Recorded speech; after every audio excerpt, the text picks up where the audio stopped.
Pakistan stock exchange نے نئی تاریخ رقم کر دی۔ 1,78,000 پوائنٹ کا نیا سنگ میل عبور۔ کاروبار کے آغاز پر 100 انڈیکس میں 1,800 پوائنٹس کا اضافہ ریکارڈ۔ شیئرز مارکیٹ 1,78,253 پوائنٹس پر ٹریڈ ہو رہی ہے۔ سرمایہ کاروں کی جانب سے بڑے پیمانے پر حصص کی خرید و فروخت جاری۔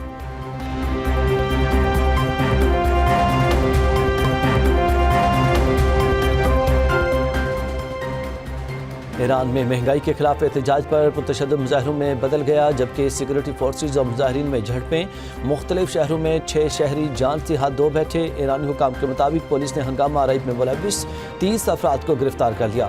عوامی نظام میں خلل ڈالنے کے الزام میں گرفتاریاں ہوئیں۔ ایرانی صدر کی مظاہرین سے پرامن رہنے کی اپیل۔ ایران پر مغربی پابندیوں کے باعث ایرانی ریال گراوٹ کا شکار ہے۔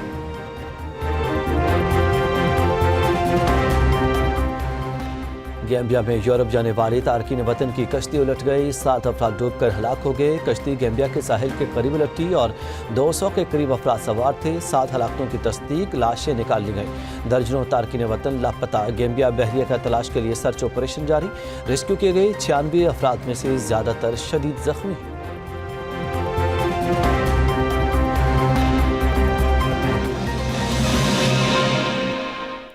السلام علیکم، آپ دیکھ رہے ہیں ایم نیوز اور میں ہوں عرفان امتیاز۔ ہیڈ لائنز آپ نے جانی، ابھی آپ دیکھ سکیں گے پروگرام صبح کے رنگ ایم نیوز کے ساتھ۔